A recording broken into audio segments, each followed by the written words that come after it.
a vascular surgeon based in London, UK. I have spent 2 months in Gaza in the preceding calendar year.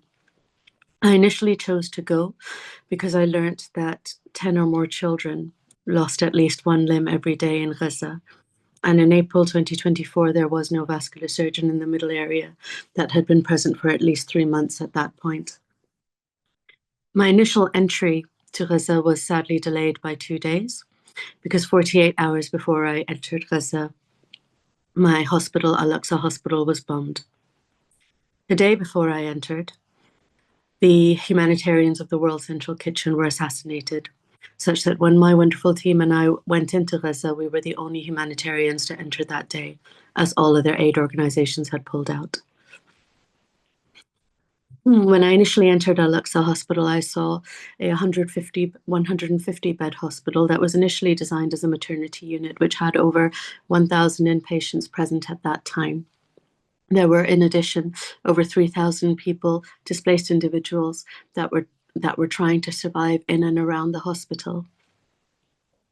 There were no defined wards anymore. Corridors had merged in with those wards, and patients were sleeping in stairwells or anywhere that they could find space, and we could see next to no floor space visible. In terms of the equipment that we were working with, we had no surgical drapes. We had very basic, very basic and limited equipment, such that achieving sterility in an operative environment was almost impossible. We did the very best that we could, but the post-operative infection rate was close to 100%, and this would not be acceptable anywhere in the world at all. The reason for such a high post-operative infection rate was the degree of malnutrition, the amount of overcrowding, the fact that thousands of people were sharing one bathroom or sharing one shower. There were hardly any antibiotics available, and there was absolutely no means to culture any wounds or any infections.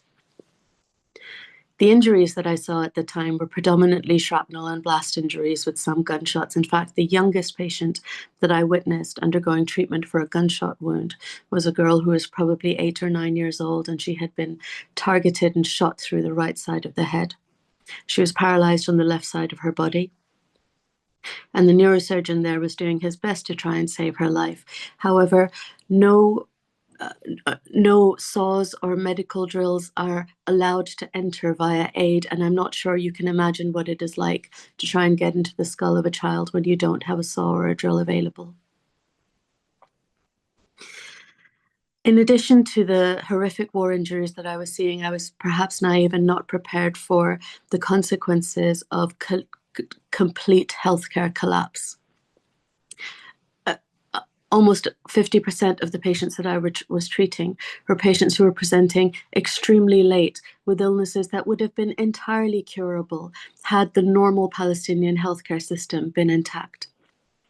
My colleagues were treating advanced cancers, diseases that patients were certain to die of, which would be entirely treatable under normal routine circumstances.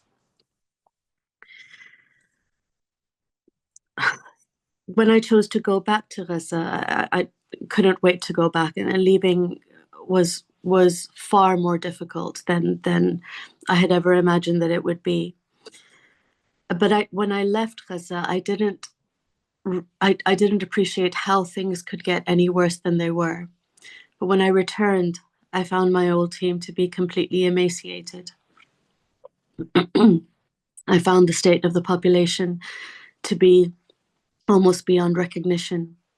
The hair color of children had turned so light, and even though Gaza is a beautiful rainbow nation with every color, skin, eye, and hair color that you can imagine, this abnormally light hair color that I was seeing in so many children was a consequence of protein malnutrition.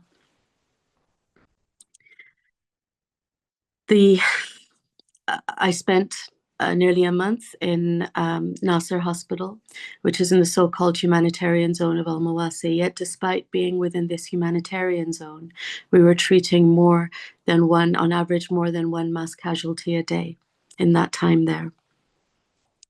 Additionally, what I was witnessing in terms of maternal mortality in terms of the congenital deformities in children that were being born to mothers that had received absolutely no antenatal care because it was no longer available. These kinds of deaths, this morbidity, these atrocities do not contribute to any tally you might see anywhere, but they are a direct consequence of the use of starvation as a weapon of war. And this needs to stop. Thank you.